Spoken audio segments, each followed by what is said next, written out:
गांधी वो प्रधानमंत्री थी जिसने पाकिस्तान के चीर के दो टुकड़े किए थे। तो जो असली बदला था वो अभी तक पूरा नहीं हुआ है। क्या अमेरिका हमें बताएगा कि सीज फायर करना है कि नहीं, इंडिया पाकिस्तान क्या करेगा कि नहीं? नमस्कार दोस्तों, आप देख रहे हैं बाइट विद कशिश। इस वक्त मैं आपको बता दूं कि ये जंतर मंतर वाला रोड पड़ता है जहाँ पे शक्ति मार्च निकाला जा रहा है माननीय इंदिरा गांधी को याद करते हैं। और सब लोगों का कहना है कि इंदिरा गांधी को इस वक्त इसलिए याद किया जा रहा है क्योंकि हिंदुस्तान और पाकिस्तान का जिस तरीके से वॉर चल रहा था, जो इस बार 4 दिन में ही ख़त्म हो गया, उसको लेकर लोगों ने कहा कि अगर शायद इंदिरा गांधी होती तो इस बार जो तस्वीरें हैं वो कुछ और ही होती। तो इस पर चर्चा करेंगे, काफ़ी सारे युवा हमारे साथ हैं कि वो क्या कुछ कहते नजर। क्या नाम है सर? राजवर्धन ठाकुर। क्या करते हैं आप? हम लोग स्टूडेंट हैं, दिल्ली यूनिवर्सिटी के स्टूडेंट हैं और एनएसयूआई के एक्टिविस्ट हैं, और जो आज प्रोटेस्ट हुआ इसमें शामिल होने आए थे। शक्ति मार्च निकाला गया है, मोटिव क्या है इसका? देखिए, जैसा कि आप जानते हैं, एक देश की प्रधानमंत्री इंदिरा गांधी थी और आज एक देश के प्रधानमंत्री नरेंद्र मोदी हैं। जो देश में स्थिति है, जिस तरह से सीज़ फायर हुआ, जिस तरह से, ऐसा हमें विश्व स्तर पर शर्मसार महसूस हुआ कि क्या अमेरिका हमें बताएगा कि सीज़ फायर करना है कि नहीं, इंडिया पाकिस्तान क्या करेगा कि नहीं। तो जो हमें शर्मसार महसूस हुआ और उसके खिलाफ आज हम ये बताने आए हैं कि इंदिरा गांधी वो प्रधानमंत्री थी जिसने पाकिस्तान के चीर के 2 टुकड़े किए थे।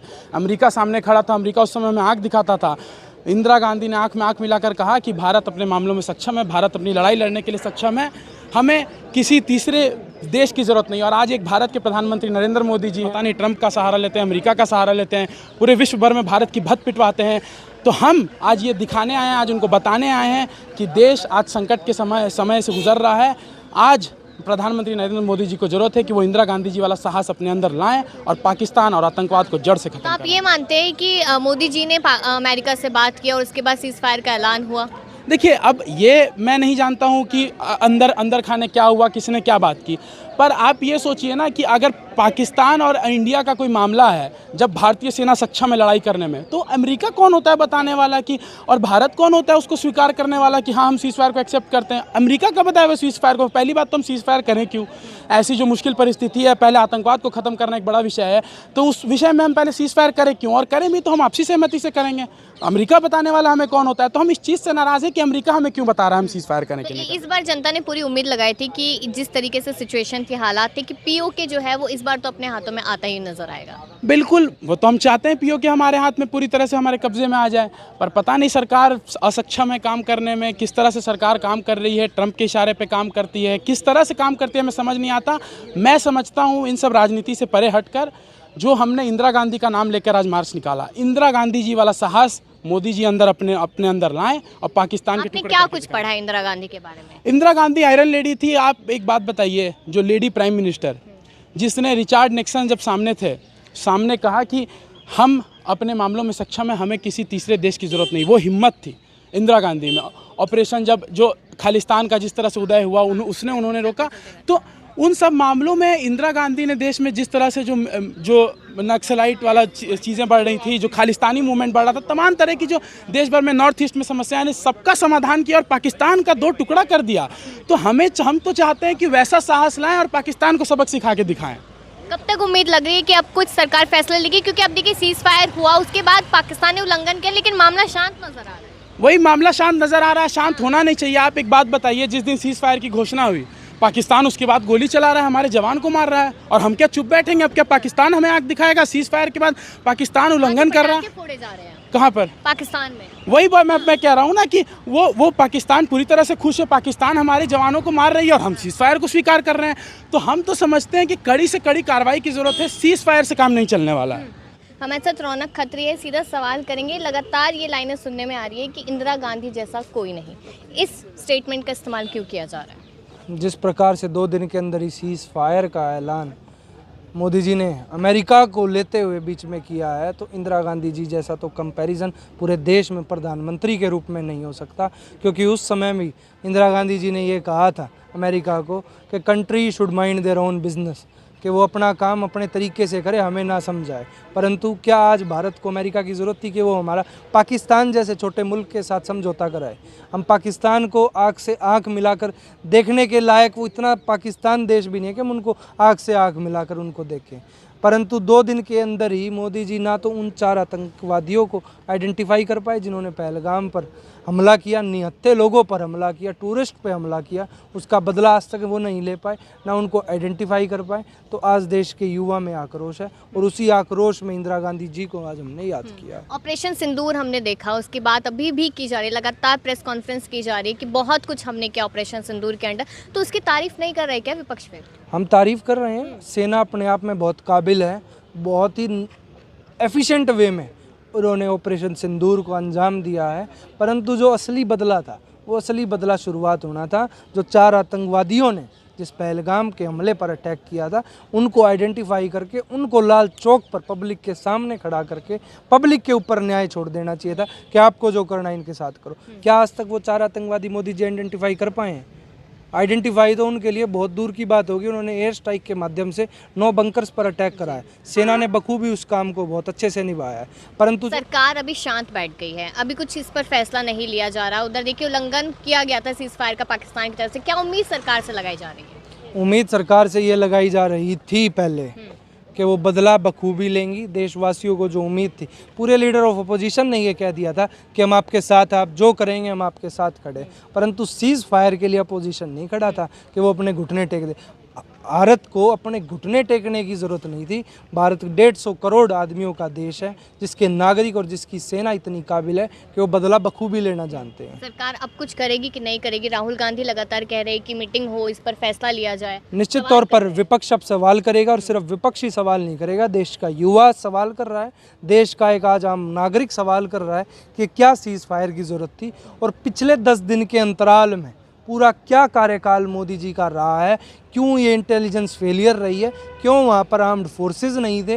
इतना बड़ा टूरिस्ट प्लेस है पहलगाम कि उसको मिनी स्विट्ज़रलैंड कहा जाता है। तो ये मोदी जी का फेलियर साबित होता है कि उन्होंने पुलिस को अपनी सुरक्षा के लिए तो तैनात कर रखा है, परंतु जब आम नागरिक की सुरक्षा की बात आती है तो वो हमेशा अटैक्स के रूप में, आतंकवादियों के रूप में देखने को मिलता है। नाम है सर?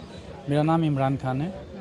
तो शक्ति मार्च अभी निकाला गया है, वो NSUI की तरफ से निकाला गया है, आप कहाँ से और किस तरीके से समर्थन दिया आपने? मैं बंगाल से हूँ। बंगाल में यूथ कांग्रेस से मैं बिलोंग करता हूँ, यूथ कांग्रेस करता हूँ। और शक्ति मार्च जो निकाला गया है, इसके समर्थन में हम लोग हैं। हमारे जो NSUI के राष्ट्रीय अध्यक्ष हैं, उनके नेतृत्व में ये प्रोग्राम का आयोजन हुआ है। और शक्ति मार्च से बताने की ये कोशिश की गई है कि जिस तरह की देश में राजनीति चल रही है, राजनीति से हटकर आवाम के लिए काम किया जाए, न कि उन लोगों के लिए काम किया जाए जो देश के हित में खराब हो, स्थिति और ख़राब हो। अभी सरकार तो पूरे देश के हित में ही काम कर रही है, हम देख रहे हैं ऑपरेशन सिंदूर भी हुआ था। ऑपरेशन सिंदूर तो हुआ है, लेकिन ऑपरेशन सिंदूर जो हुआ है वो हमको POK चाहिए। हम लोग की मांग है, पूरे विपक्ष के जितने पार्टी हैं सब ने सरकार को समर्थन किया था कि हम आपके साथ हैं, आप इस बार उन लोगों को सबक सिखाइए। लेकिन दुर्भाग्य की बात है कि हमारे प्रधानमंत्री जी बैकआउट कर गए और सीज फायर करके हम लोग ये जंग को रोक दिए।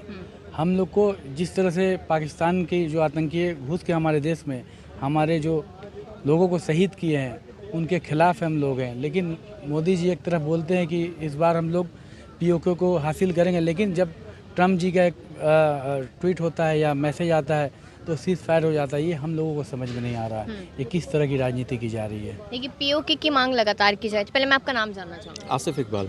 आसिफ जी, आप इस मुद्दे को किस तरीके से देख रहे हैं कि POK की उम्मीद इस बार देश की पूरी जनता लगा के बैठी थी, सीज फायर के बाद भी पाकिस्तान उल्लंघन करता है, सरकार की तरफ से कोई खास एक्शन नहीं होता है, कैसे देख रहे हैं इस चीज़ को?